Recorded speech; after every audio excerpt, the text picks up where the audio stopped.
E aí você quer fazer essa análise científica de uma maneira mais formal, né? Como faremos isso? Bom, existem várias formas de descrever um experimento. Aqui é uma delas, mas qualquer uma outra tem que conter, pelo menos, essas informações. No início, né, na primeira parte, vamos identificar, localizar a área, o título e o objetivo. Então, na primeira parte, você tem que identificar-se, né? Então, é o nome do estudante que é responsável por essa descrição, essa análise, né, do experimento científico. Depois você vai colocar aqui a parte da física que está relacionada, né? É mecânica, é eletricidade, é ótica, especificando, né? Então, por exemplo, qual é a parte da ótica? Ótica física, ótica geométrica, ondas mecânicas, ondas eletromagnéticas.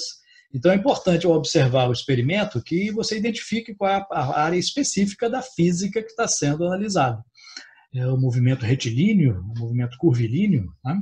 Depois você vai colocar um título. Nesse título, nunca você começa com um verbo. Né?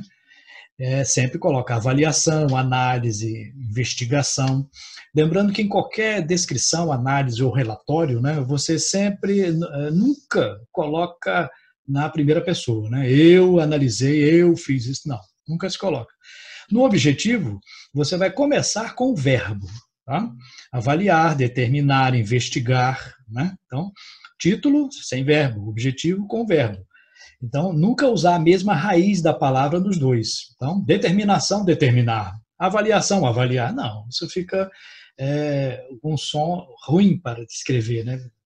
Isso denota pobreza de linguagem, né? Que não se deve ter em um relatório científico. Né?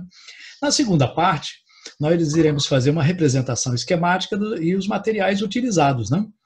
Na representação, né, você vai colocar aqui, ilustrar o que foi analisado em forma de esquemas ou desenhos. Né?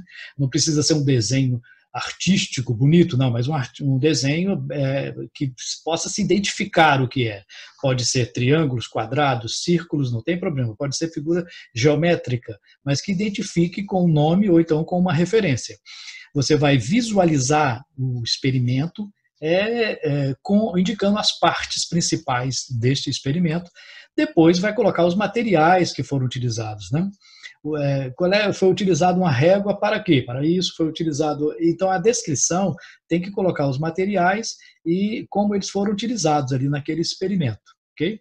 Na terceira, importante nessa parte, deve-se colocar os detalhes do experimento observado. Ou seja, né, tem que ficar sempre bem detalhado. É a parte mais detalhada de uma descrição ou de um relatório, né, de uma coisa que você está observando. E a terceira e última parte, você vai colocar quais os princípios da física que foram identificados naquele fenômeno. Nessa primeira parte aqui, você vai enumerar conceitos, leis, lei de Newton, primeira lei de Newton, segunda lei de Newton, né? Qual é o princípio da termodinâmica, qual é a teoria da física que foi comprovada, qual é o conceito físico que está relacionado àquele experimento. E na última parte você vai fazer uma discussão dos resultados. Né?